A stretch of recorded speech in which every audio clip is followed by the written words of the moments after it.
MM5245 மகான் model வண்டி. இது வந்து 2004 மாடல் நண்பா. புல் கலப்பில் உழவு ஓடிட்டு இருக்கோம். காடு பார்த்தீங்கன்னா ஓரளவுக்கு ஆறிடுச்சு. அதாவது நம்ம கடைசியாக உழவு பார்த்தீங்கன்னா நெட்டோல ஓட்டினது இப்போ குறுக்குல ஓடவும் வண்டி குதிக்குது பாருங்கள். அதே மாதிரி நம்ம சேனலுக்கு யாராவது புதுசாக வந்ததுன்னா மறக்காமல் சப்ஸ்கிரைப் பண்ணிக்கோ நண்பா. தொடர்ந்து சப்போர்ட் பண்ணுங்கள்.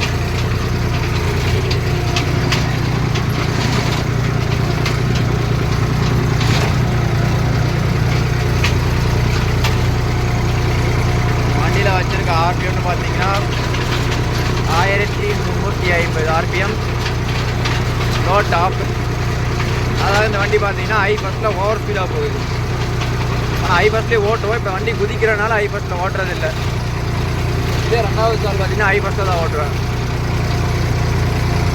அது வந்து பார்த்தீங்கன்னா உழவும் ஓரளவுக்கு வருது, பீசிங் ஓரளவுக்கு ஸ்பிரிட் நல்லா கிடைச்சிது. ஸோ அதனால தான் நம்ம ஹை பஸ்ஸில் ஓடிக்கிறது. அதே மாதிரி இந்த வண்டி பார்த்தீங்கன்னா வாங்கி ஒரு 3 வருஷம் தான் ஆகுது. செகண்ட்ஸில் தான் வாங்கினோம். இன்றைக்கி தான் பார்த்தீங்கன்னா ஆயில் சர்வீஸ் பண்ணோம். அதாவது இந்த வருஷத்தோட ஆயில் சர்வீஸ் இன்றைக்கி தான் பண்ணோம். பார்த்தீங்கன்னா வருஷம் ஒரு 300-400 மணி நேரம் தான் ஓடும் இந்த வண்டி.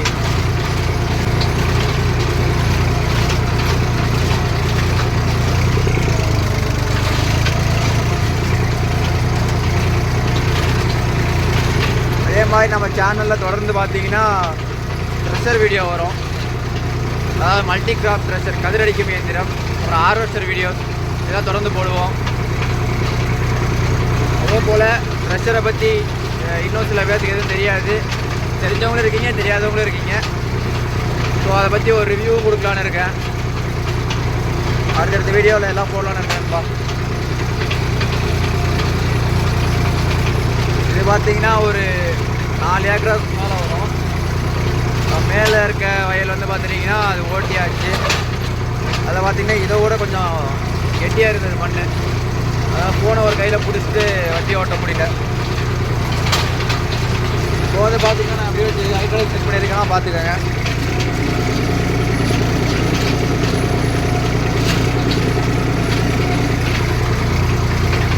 அதாவது பிசி லிவர், பொசிஷன் லிவரை பார்த்துக்கிட்டிங்கன்னா ஸ்ட்ரைட்டாக வச்சு ஸ்பிட் பண்ணிட்டேன். டவுன் போர்ஷன்லேருந்து நமக்கு எவ்வளோ லிஃப்டிங் இருந்தால் போகுதுன்றதை வச்சு நான் செட் பண்ணிக்கிட்டேன்.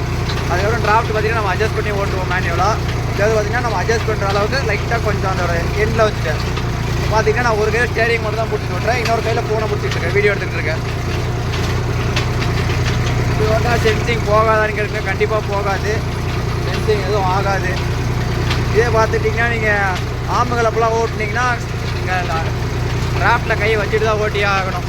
சப்போஸ் நீங்கள் கையை எடுத்துட்டீங்க அப்படின்னு வச்சிங்கன்னா ஏதாவது கல் ஏதாவது உள்ளே நமக்கு கண்ணுக்கு தெரியாது. மேலே இருந்து பார்க்கும்போது உள்ளுக்குள்ளே ஏதாவது கல் ஏதாவது இருக்கும். அதில் ஏதாவது கார் பட்டுச்சுன்னா தொழு உடச்சிக்கும். இது பார்த்தீங்கன்னா ஸ்ப்ரிங் கலப்படனால இது பிரச்சனை இல்லை நமக்கு. இதே ஆம் கலப்பை 9 கொஞ்சம் ஆம் கலப்பை 5 சாஃப்ட்டு 5 கல்டிவேட்டரு அதெல்லாம் பார்த்துட்டிங்கன்னா டக்கு டக்குன்னு உடச்சிக்கணும்ப்பா.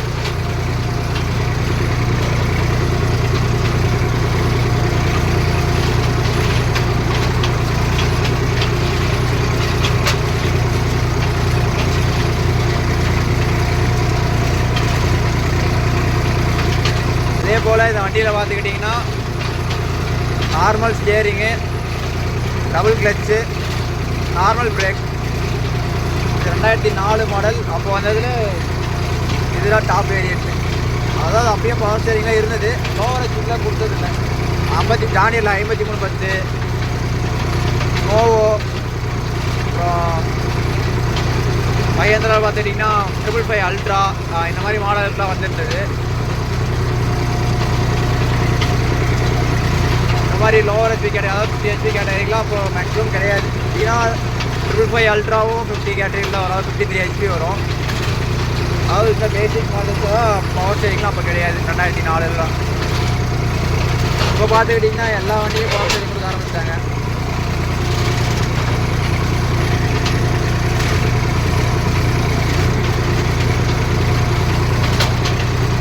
அதாவது பார்த்துக்கிட்டா நான் வீடியோ இருக்க ஆரம்பித்ததுலேருந்து நான் கையே வைக்கல நண்பா.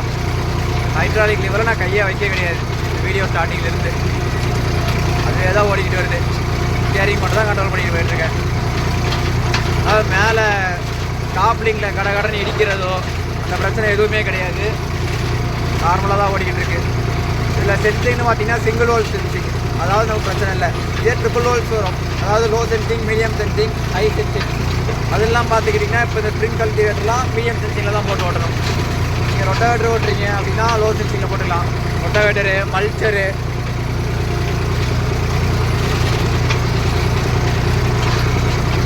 வண்டியோட டயர் ஆப்ஷன் பார்த்துக்கிட்டிங்கன்னா பேக் வீல் பார்த்தீங்கன்னா 14.9க்கு 28 சைஸு.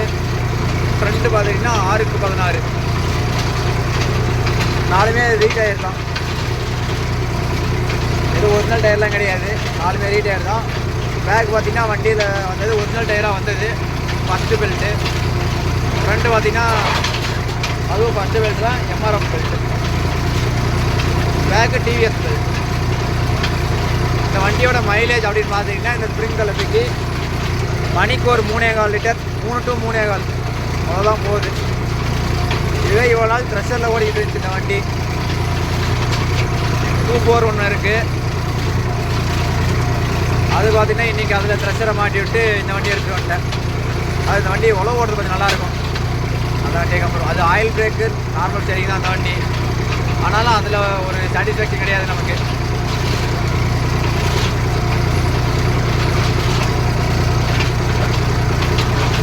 அந்த வண்டிலாம் பார்த்திங்கன்னா இந்த மாதிரி நான் கையை விட்டு ஓட்டினாலும் ரோடெல்லாம் ஓட்டவே முடியாது. பாதியிலே ஏதாச்சும் தூக்கணும், இந்த வண்டி நின்ன இடத்துல பறிக்க ஆரம்பிச்சிடும்.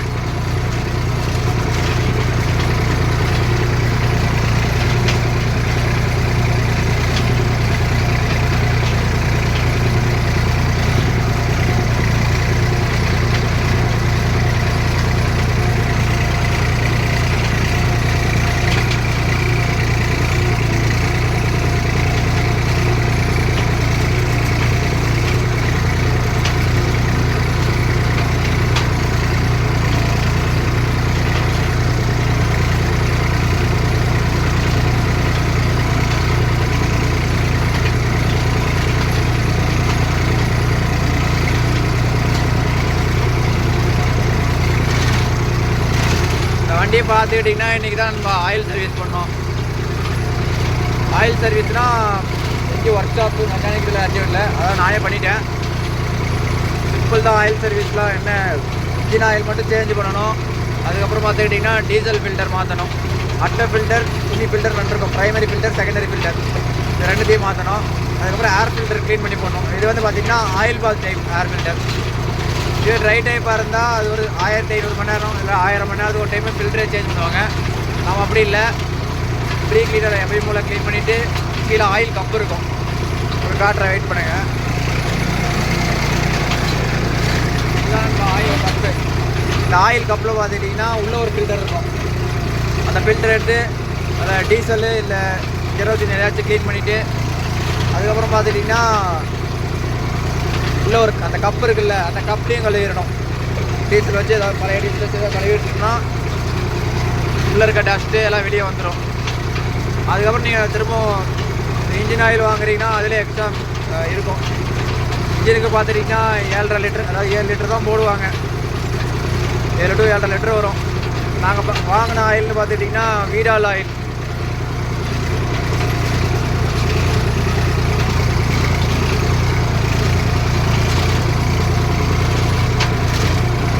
வீடால் ஆயில். அதே மாதிரி டப்பையோட ஜென்யூன் பார்ட்ஸ் ஆயில் ஃபில்டர் வந்து டப்பையோட ஆயில் ஃபில்டர்.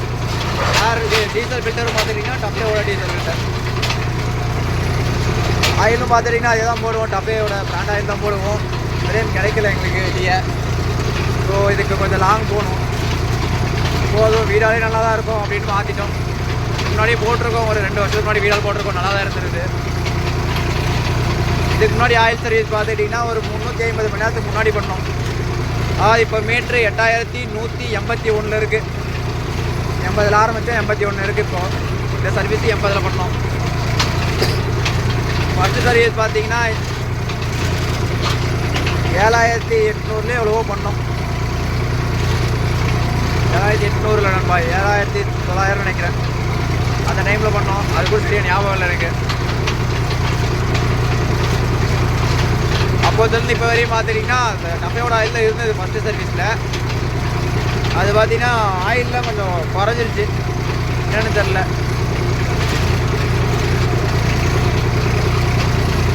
அதே மாதிரி ஆயில் சர்வீஸில் பார்த்தீங்கன்னா நம்ம பம்ப் ஆயில் சேஞ்ச் பண்ணியிருக்கோம். டீசல் பம்ப் இருக்குது இல்லைங்களா, இது வந்து பார்த்தீங்கன்னா inline pump, 3 cylinder engine, 50 HP category, 50 HP category, 3 cylinder, 8 forward 2 reverse.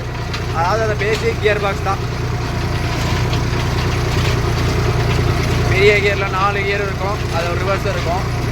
சின்ன கியர் பார்த்தீங்கன்னா ஐலோ இருக்கும். இல்லை பெடல்னு பார்த்துக்கோங்க, இந்த டைப்பில் இருக்கும். அதாவது காலை வச்சு இப்படி அமுக்கணும்னா கீழே குத்துற மாதிரி இருக்கும், கீழே குத்துற மாதிரி வரும். இதே பார்த்தீங்கன்னா ரொம்ப நேரம் ஓட்டினீங்கன்னா கால் வலி கண்டிப்பாக வரும். சில பேர்லாம் சொல்லுவாங்க எம்எஃப்னா நல்லாயிருக்கும், மைலேஜ் வரும் அப்படின்னு சொல்லுவாங்க. நான் பொதுவாக அதாவது மற்ற வீடியோஸில் ஏதோ பார்த்துருக்கேன், எம்எஃப்ல இப்படி நல்லா இருக்குது அப்படி இப்படின்னு சொல்லியிருக்காங்க சில பேர். நல்லா தான் இருக்குது, ஒரு பிரச்சனையும் இல்லை. நான் வந்து எம்எஃப்ன்றதே அது ஒரு பிராண்டு, அதை பற்றி நான் எதுவும் பேசலை. அதாவது இந்த மாதிரி பெடலை பற்றி தான் நான் பேசிகிட்டு இருக்கேன். இந்த சிஸ்டமில் இருக்கிறனால கால் வலி கொஞ்சம் அதிகமாக இருக்குது. அது இதில் பார்த்திங்கன்னா கிளட்சி குறைஞ்சிருச்சு, ஒரு கொஞ்சம் தான் இருக்குது, ஒரு 5 mm தான் இருக்கும் ரேட்டு, குறைஞ்சிருச்சு. அதனால் கொஞ்சம் மெதிக்கிறதுக்கு ஈஸியாக இருக்குது. இதுவே 241 எடுத்துகிட்டு வந்துருந்தோம்னா அது வந்து ஃபுல் கிளட்ச் அப்படியே இருக்குது, ஒரு 70% கிளட்ச் இருக்கும். அது கொஞ்சம் நம்ம எஃபோர்ட் போட்டு தான் அமுக்கிற மாதிரி இருக்கும். அந்த கால் வலி அதிகமாக தான் வரும், அதுக்காகவே அது எடுக்கிறது இல்லை, மெயினான ஒரு காரணம். அது பார்த்திங்கன்னா 2010 வாங்கினது, ஃபஸ்ட்டு ஓனர் தான். இப்போ வரையும் 6500 மணி நேரம் ஓடி இருக்குது, ரொம்ப கம்மி தான் ஓட்டம். 15 வருஷத்தில் 6500 ரொம்ப கம்மி. அப்போ வந்து பார்த்திங்கன்னா ஒரே வண்டி தான். இந்த வண்டி 2023 தான் வாங்கணும், 23 ஸ்டார்டிங்கில் தான் வாங்கணும்.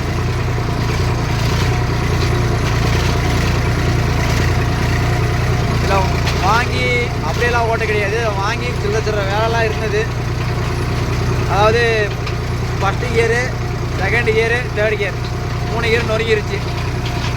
அதை ஒன்றும் பண்ணுறதுக்கு இல்லை, புதுசாக தான் மாற்றணும். அதுக்கப்புறம் பார்த்திங்கன்னா ஹை கியரும் போயிடுச்சு.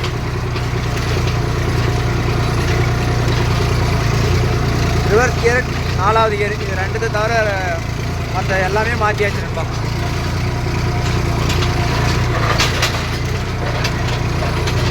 காட்டில் ஊறப்பட்ட கல்.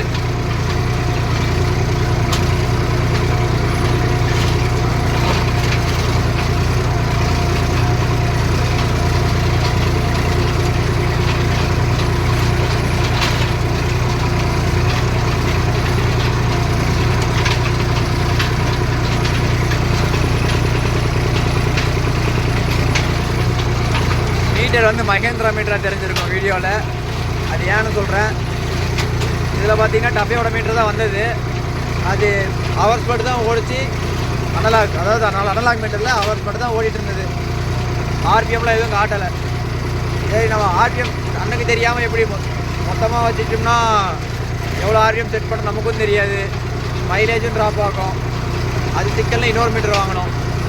அது ஏதாவது இன்னொரு மீட்டர்னால் பழைய வண்டி ஓடுற இடத்துல வாங்கிட்டு வந்தோம், டஃபையோட மீட்டர் தான், எம்எஃப் மீட்டர். அது பார்த்திங்கன்னா அதில் ஆர்பிஎம் மட்டும் தான் ஓடிச்சு, ஹவர்ஸ் ஓடலை.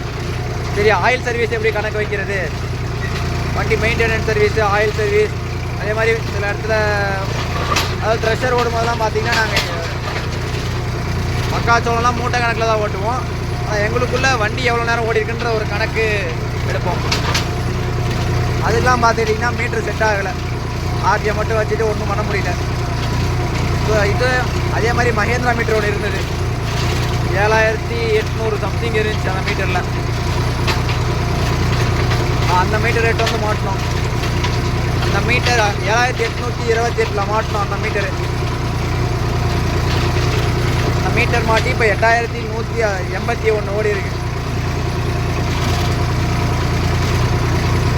அந்த மீட்டருக்கு முன்னாடியே ஒரு 300-400 மணி நேரம் ஓடிடுச்சு இந்த வண்டி. அதாவது இந்த வண்டி வாங்கினதுக்கப்புறம் பார்த்துக்கிட்டிங்கன்னா அந்த வண்டியில் ஏறி உட்காரத்துக்கு ஒரு மனசு வர மாட்டேங்குது.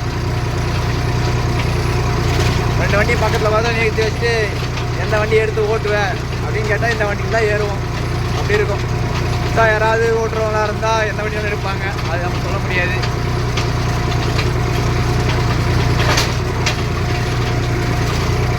அதே மாதிரி நண்பா மைலேஜும் பார்த்துட்டிங்கன்னா அந்த வண்டியோட இந்த வண்டி கொஞ்சம் நல்லாவே மைலேஜ் வருது நண்பா. அது பார்த்தீங்கன்னா 2 வரும் 42 HP தான். ஆனால் ஓவர்லோடு கொடுக்கும் போது அதாவது இன்ஜின் சின்ன இன்ஜினுங்களா, ஹெச்பியும் கம்மி. அதாவது அந்த ஹெச்பிக்கு தகுந்த லோடு தான் இழுக்கும் ஒரு வண்டினா. நம்ம ஓவர்லோடு கொடுத்தோம்னா அது இன்னும் டீசல் அள்ளி போட்டு இன்னும் கொஞ்சம் லோடு இன்க்ரீஸ் ஆகிருக்கும் போது டீசல் அள்ளி உள்ளே கொஞ்சம் போடும், இன்ஜின் ஹெட்டில் போடும். அப்போ தான் இன்னும் கொஞ்சம் பவர் வெளியே கிடைக்கும். அப்போ பார்த்தீங்கன்னா நமக்கு மைலேஜ் ட்ராப் ஆகும். இது அப்படி இல்லை, எவ்வளோ கொடுத்தாலும் அது பாட்டுன்னு போகுது. நாங்கள் இதை மேக்ஸிமமே 3.5 தாண்டி பார்த்ததில்லை.